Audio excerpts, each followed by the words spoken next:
Like et abonne-toi à notre chaîne YouTube, où cette araignée grimpera sur ta tête pendant ton sommeil. Hollywood nous a donné des joyaux absolus au fil du temps, de Titanic à Star Wars, avec les meilleures performances de célébrités.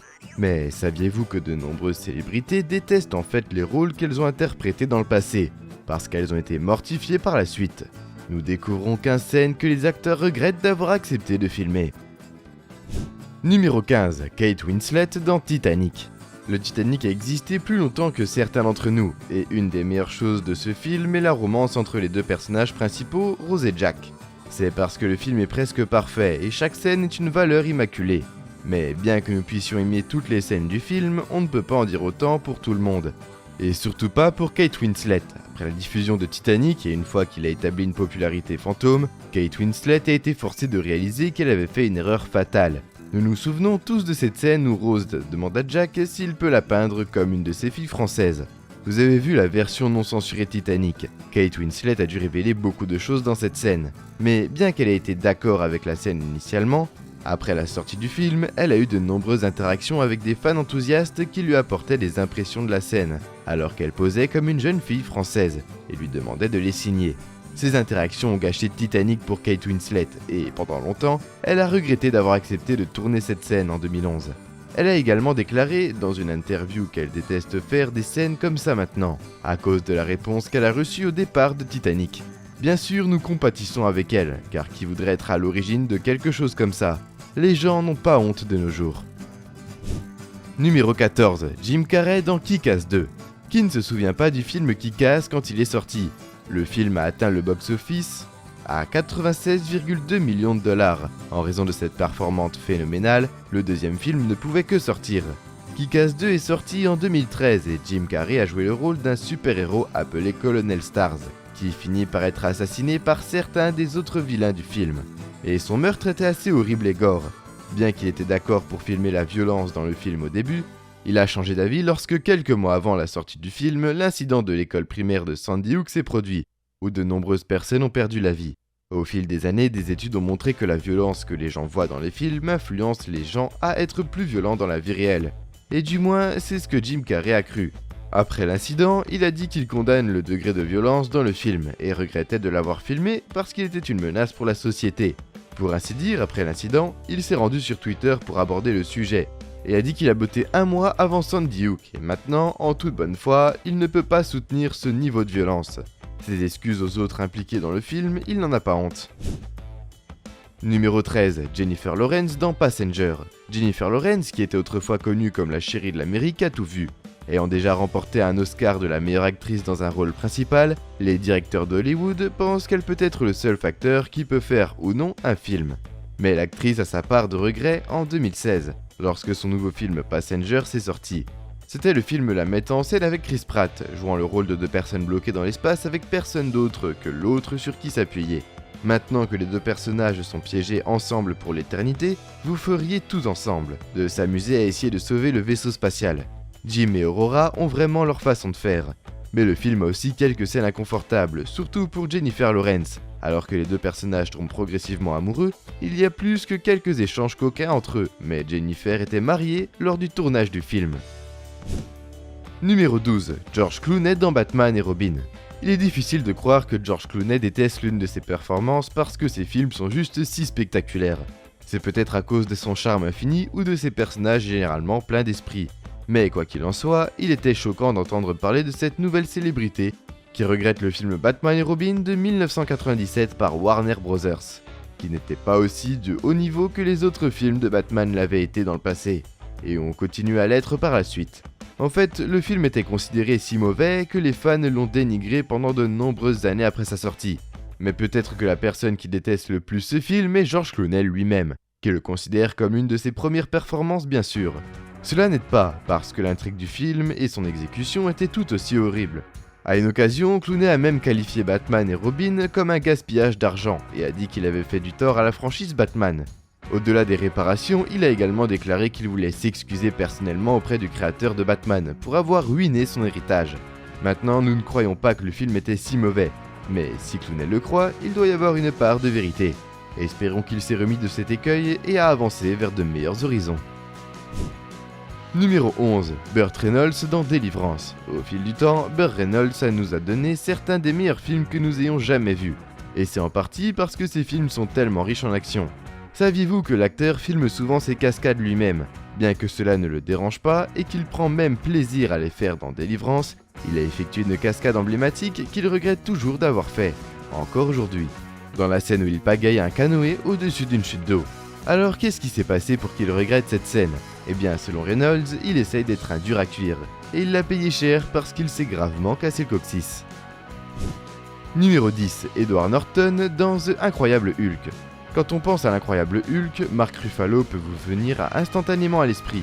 Mais vous êtes-vous déjà demandé ce qui est arrivé à Edward Norton, l'acteur qui a initialement joué Hulk dans la franchise du MCU?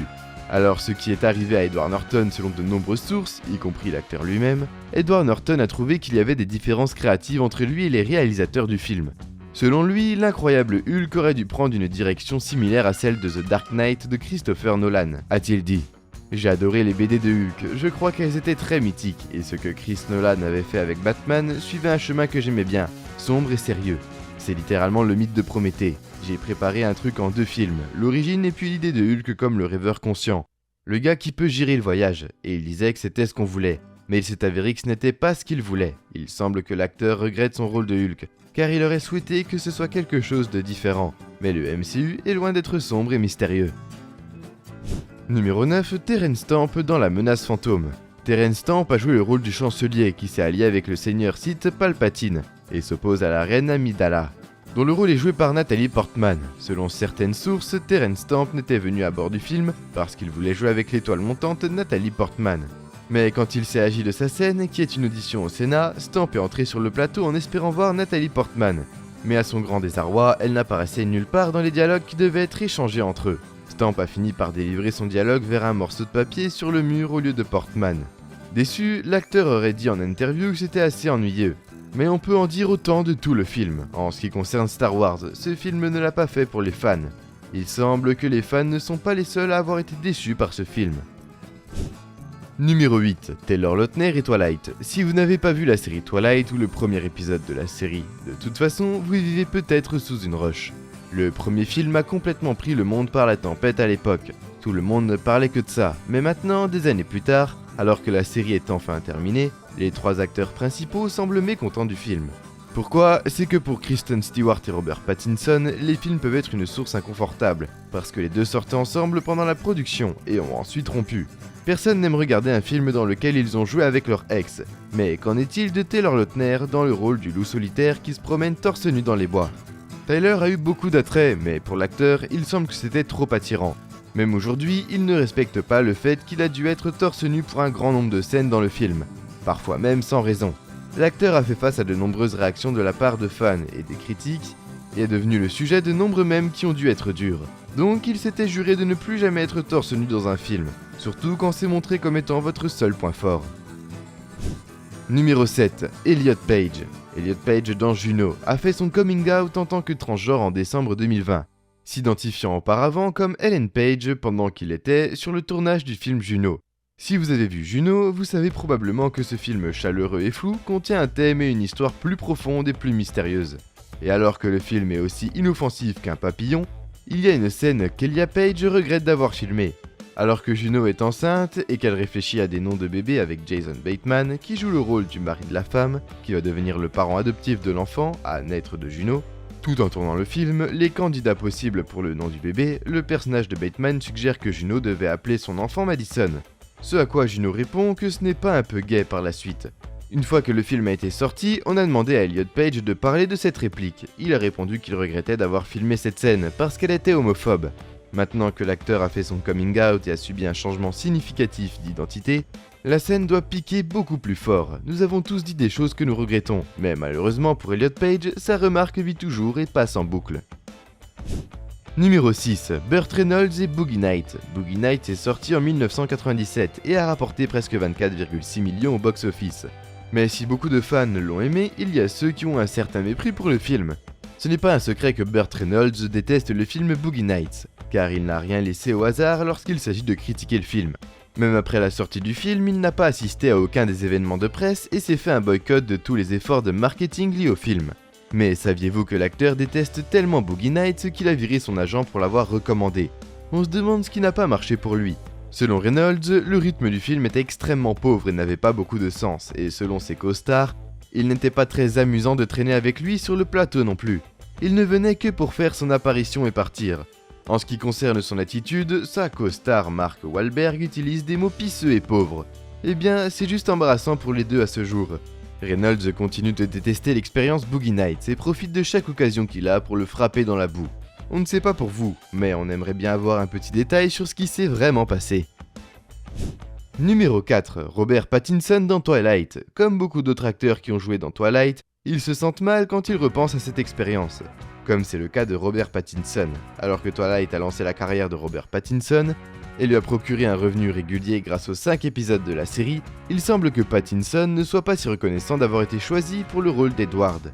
Bien sûr, maintenant qu'il a joué dans des chefs-d'œuvre tels que Tenet de Christopher Nolan et Batman dans le nouveau long-métrage, ses standards ont monté en flèche. Alors bien sûr, il est naturel qu'il méprise Twilight et profite de toutes les chances qu'il a de se moquer du personnage qu'il a joué. Et pour être juste, si vous enlevez le charme d'Edward Cullen, que vous reste-t-il vraiment à part la carcasse morte d'un être humain qui est complètement dépourvu d'émotion? Pattinson s'est également moqué à l'occasion de l'auteur du livre, Stephanie Meyer. Numéro 3. Emilia Clarke dans Game of Thrones. Daenerys est peut-être l'un des personnages les plus puissants dirigés par les femmes d'Hollywood. Mais il serait injuste de dire que l'incarner est une tâche facile, surtout parce que beaucoup de ces scènes incluent de la nudité. Bien sûr, Emilia Clarke le savait avant de signer pour le rôle de Daenerys. Mais quand il vient le moment de tourner nue pour que le monde entier puisse la voir, cela peut être une tâche assez intimidante. Surtout quand le monde inclut aussi vos parents et qui peuvent vous regarder à l'écran. Malheureusement, c'est quelque chose qui est arrivé à Emilia Clarke. Et à l'épisode de The Stranger Amelia, elle sort indemne de l'incendie et aussi non vêtue. Mais c'est là que ça se gâte, quand l'épisode était sur le point d'être diffusé, elle avait oublié ces scènes et avait déjà demandé à ses parents de regarder l'épisode avec elle. Vous pouvez simplement imaginer ce qui s'est passé ensuite. On peut dire qu'elle ne regardera pas quoi que ce soit avec ses parents de sitôt pour cette raison. L'actrice semble également regretter beaucoup de scènes qu'elle a tournées dans Game of Thrones, car rien ne disparaît jamais d'internet de nos jours. Numéro 2. Channing Tatum et G.I. Joes. Souvent, les célébrités se retrouvent coincées dans des films qu'elles ne veulent pas vraiment faire, mais sont liées par des contrats pour aller jusqu'au bout avec eux. C'est ce qui s'est passé avec Channing Tatum lorsqu'il s'est agi de G.I. Joe. Selon l'acteur, le contrat de G.I. Joe ne prenait pas vraiment en compte ses intérêts. Au départ, Channing Tatum a fait un geste audacieux et a signé pour le contrat multiproduit G.I. Joe, mais peu de temps après, il a oublié jusqu'à ce que ça lui revienne le mordre dans le... Eh bien vous l'avez deviné. C'est à ce moment-là que le contrat a montré sa vilaine tête. Quand Tatum a essayé de se retirer du contrat, il a été menacé d'un procès par les réalisateurs du film, ce qui l'a conduit à finalement décider de mordre la balle et de jouer dans le film. Ce qui n'a pas empêché ses sentiments à l'égard du film, car il n'a pas hésité à dire aux médias ce qu'il ressentait vraiment à propos de la Lune. Et encore une fois, il a exprimé son mécontentement à l'égard de la franchise, et l'a traité comme un projet qu'il devait juste finir pour pouvoir gagner sa liberté. Quand vous regardez le film, vous ne pouvez pas vraiment parler du drame qui se déroule derrière l'écran. Mais maintenant que vous savez, vous ne serez jamais en mesure d'oublier. Numéro 2. Matthew McConaughey et Renée Zellweger dans Massacre à la tronçonneuse nouvelle génération. Chaque acteur doit faire face à quelques bosses le long de la route pendant qu'ils sont sur leur chemin vers la gloire éternelle. Malheureusement pour Matthew McConaughey et Renée Zellweger, les deux ont dû partager cette épine dans leur lit, qui est venue sous la forme de Massacre à la tronçonneuse la nouvelle génération. Le film est sorti en 1994, mais entre le moment où le tournage a été fini jusqu'au moment où le film est finalement sorti, les deux acteurs ont menacé de poursuivre la franchise Sony s'ils étaient trop présents dans le marketing du film. C'est à cette époque où les deux acteurs se sont progressivement fait un nom dans l'industrie et ne voulaient pas tout gâcher avec un film tel que Massacre à la tronçonneuse. Numéro 1. Daniel Radcliffe et Harry Potter, le prince de sang mêlé. Ce film est le volet 2009 de la franchise Harry Potter, et comme les autres films, il a gagné beaucoup d'attention dans le monde d'Hollywood. Mais contrairement aux millions de fans qui ont aimé ce film, Daniel Radcliffe lui-même a méprisé sa performance dans ce film, et jusqu'à ce jour, il se critique lui-même dans ses propres mots. Il se trouve impossible à regarder dans ce film, contrairement à tous les autres films dont il est satisfait. Maintenant, pour un acteur qui a plus ou moins grandi devant l'écran, admettre qu'il ne s'est pas donné à fond dans ce film est assez courageux, surtout devant le monde qui le regarde. Et nous voilà déjà à la fin de la vidéo. En s'abonnant à SlashCoon, tu deviens automatiquement un ninja. J'espère que la vidéo t'a plu et on se dit à la prochaine pour une toute nouvelle vidéo.